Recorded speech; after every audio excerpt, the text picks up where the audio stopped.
Bonjour Rémi Salomon. Bonjour Salia Breffini. Vous Bonjour. représentez l'ensemble du personnel médical de la PHP et des centres hospitaliers universitaires de France. Vous avez donc une vision globale et de terrain de la situation dans nos hôpitaux. Vous sortez d'une période intense, celle des JO, pendant laquelle les personnels soignants ont été largement mobilisés. Du coup, ce matin, j'ai envie de vous demander comment ça va. Écoutez, ça va. Sur les JO, ça s'est bien passé. On s'était préparé à la PHP à éventuellement avoir un afflux supplémentaire de patients. On avait mobilisé un certain nombre d'équipes pour garder des lits ouverts en plus qu'un été habituel. Et finalement, ça s'est bien passé. Il n'y a pas eu d'afflux lié aux JO. Donc, pour ce qui concerne les JO, ça s'est bien passé. Après, dans les gros hôpitaux, les gros CHU, en général, ça s'est plutôt bien passé. Là où le bas blesse, c'est dans les hôpitaux de moins grande taille. Les urgences ont été à nouveau saturées cet été. Et c'est un problème maintenant malheureusement qu'on connaît. Chaque été, on a à nouveau des tensions dans les urgences qui sont le reflet d'un dysfonctionnement global. C'est pas que l'hôpital. À l'hôpital, on manque de lits, ce qu'on appelle les lits d'aval. Quand un patient arrive aux urgences et doit être hospitalisé, si on n'a pas assez de lits, il est sur un brancard, il attend que le lit se libère, et donc ça crée une tension. Et puis il y a aussi tous les autres acteurs du soin, c'est-à-dire la médecine de ville. Oui. Et là, pareil, les gens partent en congé. C'est le problème numéro 1 en France, c'est l'accès aux soins, à beaucoup d'endroits. Alors c'est inégal, par rapport à cet accès aux soins, ça dépend de l'endroit où l'on est. Ça dépend aussi un peu de la classe sociale. L'accès aux soins n'est pas le même. Il y a aussi des inégalités de santé liées à ces problèmes d'accès aux soins. Et donc là, l'été, quand on n'a pas en ville, on ne trouve pas en ville un cabinet ouvert, eh bien, on va à l'hôpital, c'est toujours ouvert. Du coup, dans les urgences, la situation était plus compliquée, plus dégradée que l'année dernière ? Alors, c'est ce que montre l'enquête de la FHF, la Fédération hospitalière de France, qui a interrogé 260 établissements. Dans 39% des établissements, les gens qui ont répondu considèrent que la situation s'est dégradée par rapport à 2023. Mais ça se déjà une traduisait situation comment ? tendue. C'est-à-dire, à certains endroits, on a un afflux aux urgences, des temps d'attente qui augmentent. On peut avoir, comme je vous l'ai dit, des patients qui attendent sur des lits brancards. Et puis on peut avoir, à certains endroits aussi, des fermetures pendant quelques heures, parfois un peu plus, donc du service des urgences. Donc là, on arrive aux urgences et on trouve porte close.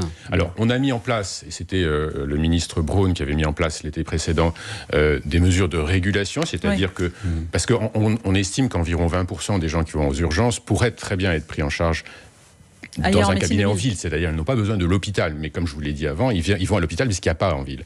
Donc, mais il y a parfois quand même, ça dépend des endroits, il faut donc avoir une réponse en fonction de ce qui existe et que l'ensemble des acteurs du terrain, c'est-à-dire la médecine de ville, les autres établissements, il y a aussi des problèmes de régulation entre les établissements publics et les établissements privés, il faut que chacun prenne sa part dans ce que l'on appelle la permanence des soins. Donc il y a effectivement une régulation qui s'est mise en place, c'est ce qu'on appelle le service d'accès aux soins, et on passe un coup de fil avant d'aller aux urgences, plutôt que d'y aller directement et d'attendre aux urgences, on passe un coup de fil et on peut être réorienté. Ça marche à certains endroits. Ça marche à certains endroits, pas à d'autres. Un exemple concret donné par le ministre Valletoux, le ministre démissionnaire.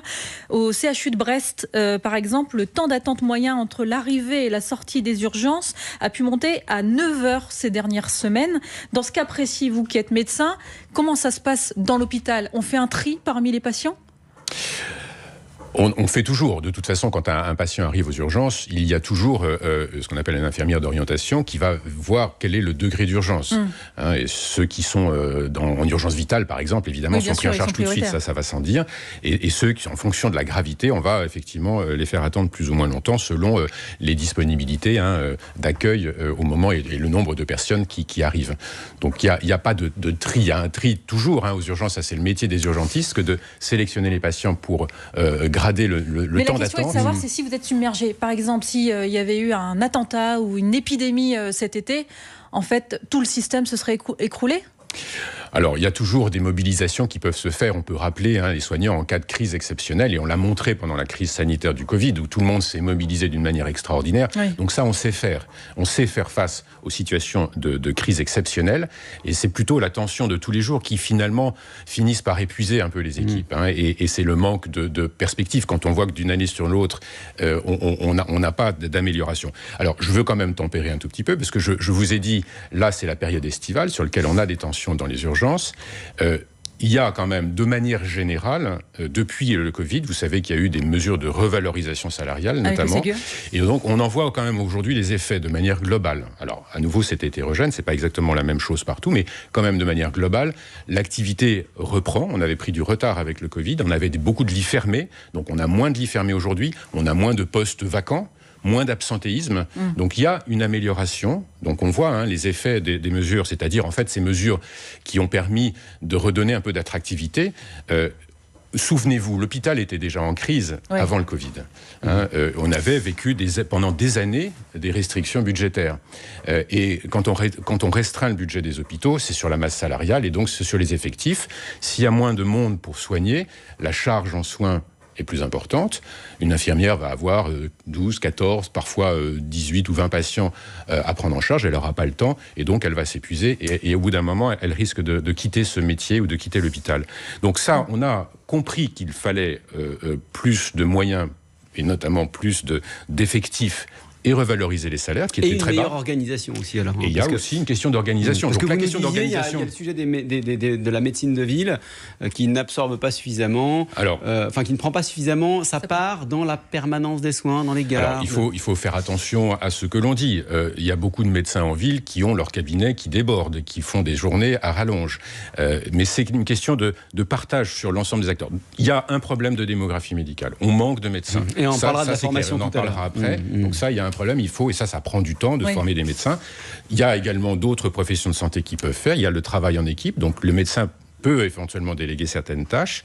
Et puis, effectivement, après, il y a des questions de régulation et de partage. Donc, est-ce que les cliniques privées, elles prennent leur part ? Quand vous êtes débordé à la PHP ou dans les CHU, est-ce qu'elles prennent les cliniques privées, leur part ? pour ce qui concerne les urgences, c'est moins de 15% à peu près de l'ensemble des urgences, donc c'est minoritaire. Mais c'est vrai qu'on remarque à certains endroits que les cliniques privées ne prennent pas forcément tous les patients et n'ont pas forcément la même contrainte quant à la permanence des soins que les hôpitaux publics. Donc il faut effectivement, quand je vous dis qu'il faut un partage de la permanence des soins entre tous les acteurs, c'est la médecine de ville, tous les médecins qui sont en ville, mais c'est aussi les autres établissements de santé publics et privés. Il y a la loi Valletoux qui a été votée en 2023 qui vise à donner plus de pouvoir aux agences régionales de santé pour organiser justement cette permanence des soins, mais le décret d'application en question n'a toujours pas été publié.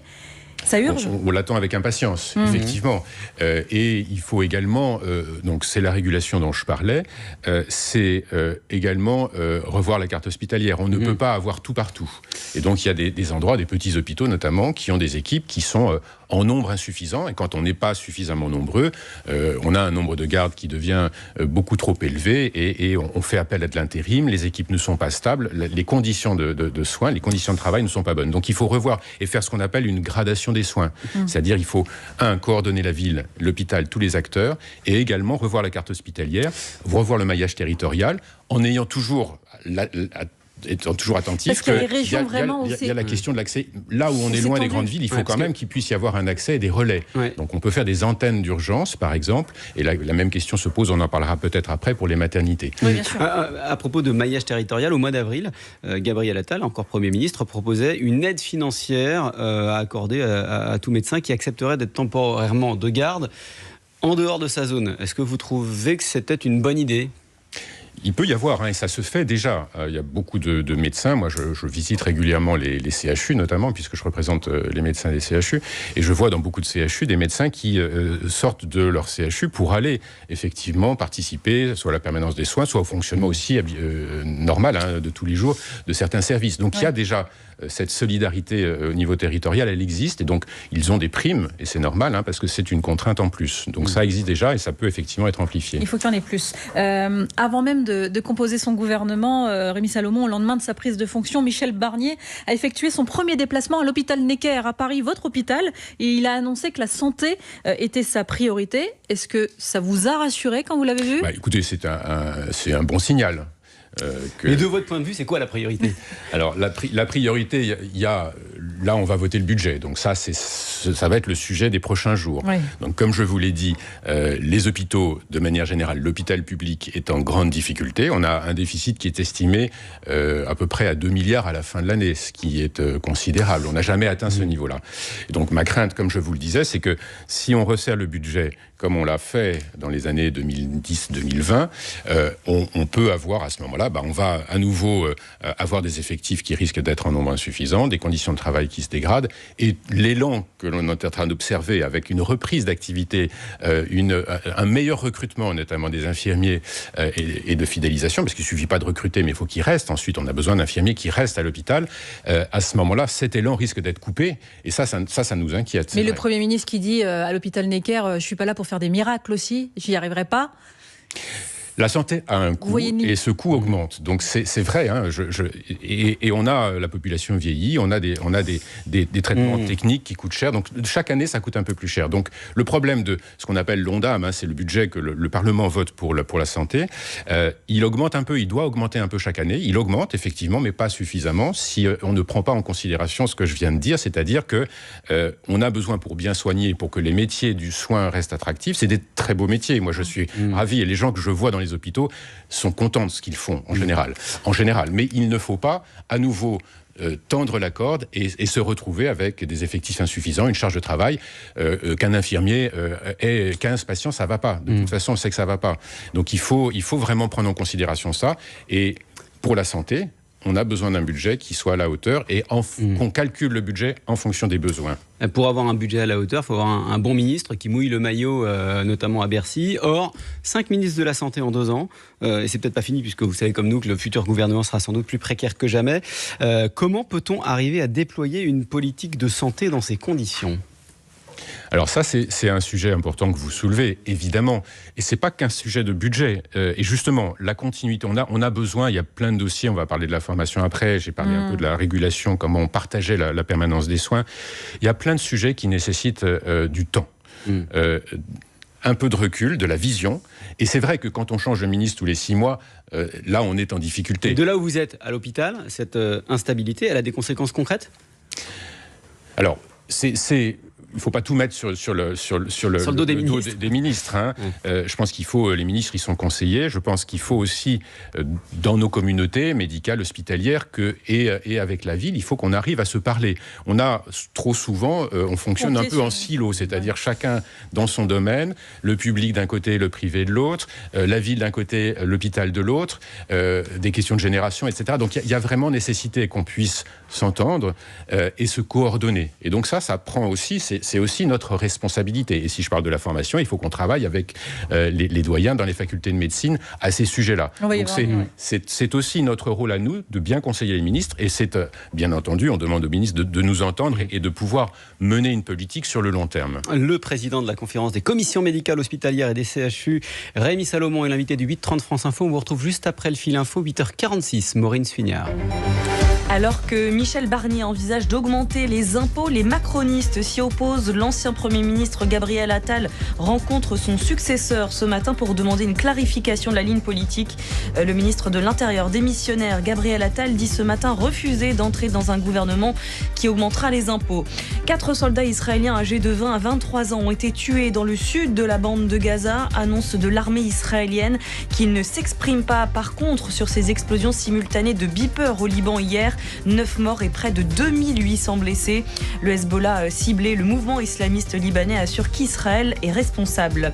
Nous sommes la seule plateforme à aller aussi loin. C'est une action audacieuse, se réjouit sur France Info la chargée de la protection de l'enfance chez Meta en France. L'entreprise américaine lance un compte spécifique pour les adolescents sur Instagram. Ils seront configurés par défaut en privé et entre 22h et 7h le matin, les notifications seront aussi automatiquement coupées. Un peu plus de lisibilité pour les usagers des transports en commun en Ile-de-France. À partir du 1er janvier prochain, il y aura un tarif unique, 2,50 € pour un ticket de métro, de tram ou de RER pour toute la région, quelles que soient les zones. France Info. Le 8h30 France Info. Jérôme Chapuis, Salia Braclia. Toujours avec Rémi Salomon, le président de la conférence des commissions médicales des CHU. Juste avant le fil info, on parlait de l'importance du budget, le budget qui va être décidé pour l'année prochaine. un budget serré, puisque vous connaissez le contexte économique de la France, il vous faut trouver des économies. Et parmi les idées qui sont proposées à droite, la famille politique dont est issu le Premier ministre Michel Barnier, il y a l'idée de supprimer l'AME, l'aide médicale d'État, au profit d'une aide médicale d'urgence beaucoup plus restreinte. Quel est votre avis de médecin ? Je pense que c'est une très mauvaise idée. On s'était déjà exprimé l'année dernière, quand le sujet était d'actualité. L'aide médicale d'État, pour 3 raisons, c'est une mauvaise idée. C'est d'abord, éthiquement, c'est pas recevable. On soigne tout le monde. Dans le serment d'Hippocrate, les médecins font le serment d'Hippocrate, on soigne tout le monde. Donc ça, il n'y a pas de question là-dessus. Il n'y a pas de sélection en fonction de quelques considérations ethniques, sociales, économiques. On soigne tout le monde. Ça, c'est le premier point et il est très fort. Deuxièmement, sur le plan de la santé publique, c'est une très mauvaise idée car un certain nombre de personnes concernées peuvent avoir des maladies infectieuses, transmissibles. Et donc, si on ne les prend pas en charge tôt, ils vont contaminer leur entourage. Donc c'est très mauvais. Et troisièmement, même sur le plan économique, puisque c'est ce qui est avancé, c'est une très mauvaise idée, car les patients, si on ne les prend pas en charge tôt, ils vont arriver, leur état de santé va se dégrader, ils vont arriver plus malades, ils vont finir par arriver à l'hôpital dans des situations compliquées, avec une prise en charge beaucoup plus complexe, dans des hôpitaux qui sont parfois en tension. Donc voilà, donc c'est juste, je pense que les raisons de cette proposition ne sont pas d'ordre économique ou rationnelle. Je pense qu'elles sont d'autres ordres et nous, soignants, nous refusons effectivement de limiter le soin. Et donc vous pourriez désobéir si la décision était prise ? On fera tout pour soigner et respecter le serment d'Hippocrate. Rémi Salomon, ce matin, le Canard enchaîné dévoile les pratiques de certains médecins de l'AP-HP, vos collègues, qui s'inscrivent sur les tableaux de garde alors qu'ils ne travaillent pas. Ils touchent des récupérations auxquelles ils n'ont pas le droit. Le Canard cite le rapport d'une mission d'inspection qui a été rendue avant l'été. Certains cumulent l'indemnité de service public tout en travaillant dans le même temps dans le privé. Donc ça fait plusieurs questions dans un système déficitaire. On en parlait. Est-ce que ce genre de pratique est acceptable ? Absolument pas. J'apprends. J'ai pas lu le Canard enchaîné ce matin. Vous n'avez pas connaissance de ce type de pratique ? J'ai entendu. Mais précisément ce que vous dites là, les cas que vous citez, non. Donc c'est évidemment inacceptable, répréhensible. Il faut mettre de l'ordre là-dedans. C'est sans aucune hésitation.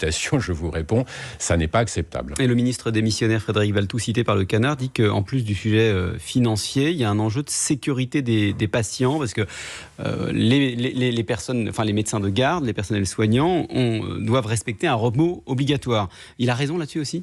Oui, le repos, alors moi quand j'étais interne, il n'y avait pas de repos obligatoire, donc c'est des choses qui se sont mises en place avec le temps, ça fait déjà un moment et c'est une très bonne chose.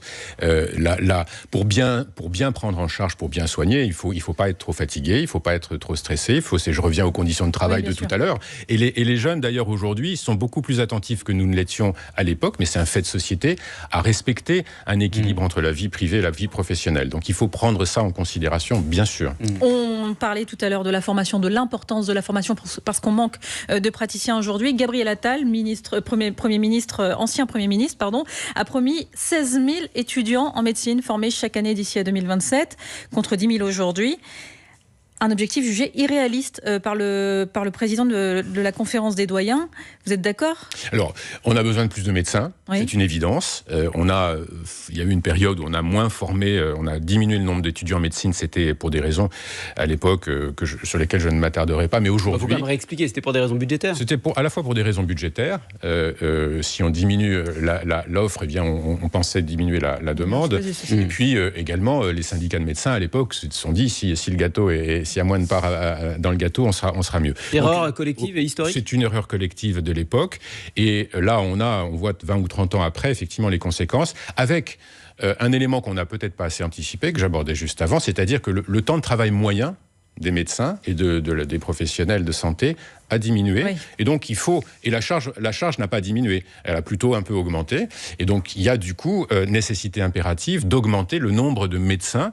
Et ça prend, comme vous le savez, ça prend du temps. Mais attention, alors je ne sais pas comment on a calculé, je crois que le calcul, c'était juste qu'il y avait 8 000 en 2017 quand au début de la candidature, et on a dit on va doubler. Donc je crois que ça n'a pas été beaucoup plus loin que ça, le niveau de réflexion. Donc après, une fois qu'on... Mais qu'est-ce qui est si compliqué ? Ça veut dire que pour former des médecins, par définition, il faut des médecins. Il faut des médecins pour les former. Donc il faut des hospitalo-universitaires dans les CHU et aussi des médecins pour encadrer dans les centres hospitaliers. Donc il faut plus de formateurs, plus d'encadrants.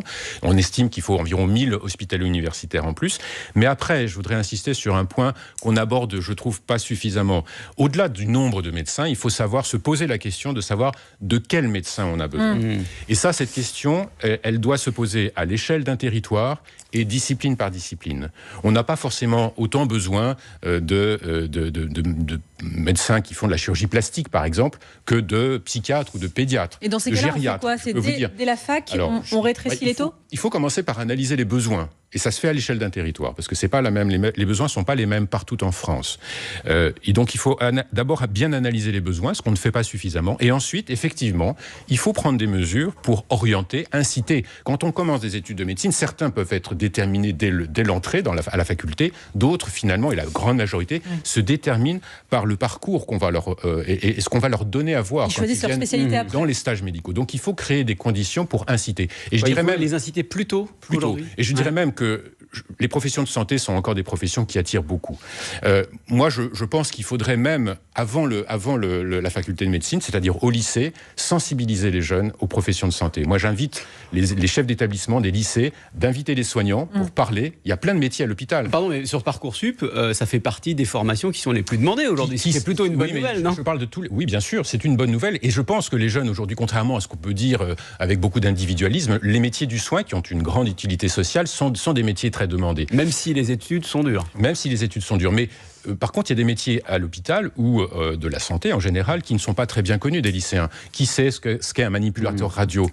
Très peu de lycéens, et on en a pourtant fichtrement besoin, on en manque. Un préparateur en pharmacie, par exemple. Donc je pense que les métiers du soin, de l'hôpital et de la santé partout, doivent être mieux présentés aux lycéens. Et j'invite aussi d'ailleurs les chefs d'établissement hospitaliers à faire venir les lycéens, puisqu'ils font des stages, en troisième et en seconde, dans les lycées. Opération porte ouverte, donc.